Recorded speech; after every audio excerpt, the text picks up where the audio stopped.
everyone, welcome to MedTech World, and in this opportunity I'm with Mr. Michael, Commercial Director of Inicio Health. Thank you very much for being with us today. My pleasure, nice to meet you.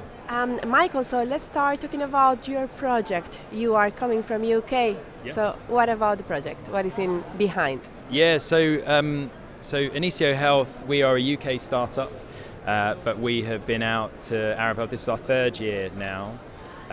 We're here specifically on a diagnostics mission, so we've got a new sort of diagnostic platform that we're working on that's basically there to revolutionize diagnostic pathways. So whether it's symptomatic pathways or screening, Cura, the platform, is the glue that's going to enable at-home testing, so people testing from the comfort of their own homes. It's going to enable earlier diagnosis. It's going to enable patients to feel like they're having a more bespoke experience with their practitioners. And no one's doing this really effectively, and we believe it's because what's missing is the digital wrapper with that form of testing. So that's what we're here specifically talking about today, specifically with a lot of this region, but other regions as well. We've got a good presence already in the US, so we've been able to reconnect with US partners and meet many more. So really happy to be here. Let's talk about how the idea came to reality. What inspired you to actually make it happen? Yeah. So I can't claim that one, but our co-founder, she was a nurse for 26 years, and so she's seen firsthand the challenges that both clinicians and patients face when interacting with health systems. Her real passion is actually around HPV testing, so cervical smear testing, because there's real underutilization and a shortfall in terms of people presenting who are eligible for tests, presenting to their GP to take the test. And high-risk HPV has a real link and prevalence to cervical cancer. So it's a great way to screen and catch those sort of cancers early. But the only way to get that test currently in the UK is through the GP. Mm-hmm. Women or anyone who's eligible can't self-sample. In other places in Europe, they've moved to that. In Australia, they're pretty much predominantly that. So that's where a lot of the inspiration came from, and as part of the work to, scope out the need, we started to find that actually it is the lack of traceability of that test that was the restriction there. Self-sampling techniques do exist already. A lot of point-of-care or rapid testing do already exist, but where do those tests go? How do patients get access to those tests? How do we know that they've taken them? How do we know that it's gone to the laboratory and there's a result that's happened? And then key to what we do and I guess where we specialize is that interoperability between systems and making sure that things like lab results get back into the EHR. So that's where we bake in our sort of USP and our speciality into what we believe will be quite a transformational product. You started in UK, you just mentioned US, Yes. but today we are in Dubai, we Yes. are in the GCC. We are. What are the plans for you in this region?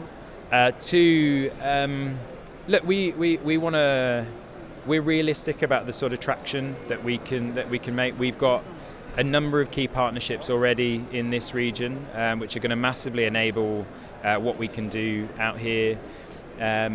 I was at the Al Tamimi breakfast yesterday and hearing from Yassine from Dubai Health, and the model that they have there is to help cutting edge, best in breed technologies to land in Dubai, to land in the UAE, to support them with engagement, but also to support them with evidence generation. I don't think we are well aware that what we're doing is a definite unmet need in the UK, but there may be slight nuances to the challenges faced out here. So look, with digital you can always pivot, and it's a very easy thing to do to ensure that you're actually meeting the need within the particular sector or within the demographics that you're trying to affect. So it's through mechanisms like that we'll look to kind of progress our engagement. We're already speaking to a number of hospitals. We pitched to Pure Health last year, so we've got good connections there. So we're confident that we'll make a bit more progress this year, and then who knows, sky's the limit. There's so much growth both here and in KSA as well. All these markets are really appealing to us. What's the challenges when actually exploring new markets, especially so different? Yeah. So, look, I'd say one of the main challenges, and look, I've worked on both sides. So I've before joining Inicio, I worked for UCL Partners, which was an academic health science network, now called the HINS. We supported companies to export. Again, best of breed companies from the UK. What I learned from that is that you have to strategically address a market, and it's not enough to just book an Arab Health and expect that you're going to make progress there. It needs to go deeper than that. You need to solidify relationships outside of the conference as well. So, that's very much part of our strategy. I think with the startup, there's 101 things that you can do, and I think spreading your focus can feel like the right thing to do, but actually it's often prohibitive to actually making true progress. So again, for us, it's about targeting a market like this, and then really kind of putting the building blocks in place to go at it properly, and also not making assumptions that what has worked in the NHS and what we're doing in the NHS is just as is gonna fly out here. So yeah.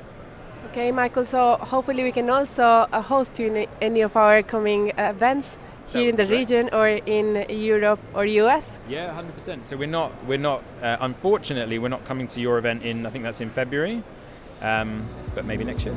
Yeah, indeed. Thank you very much for being with us. Cheers.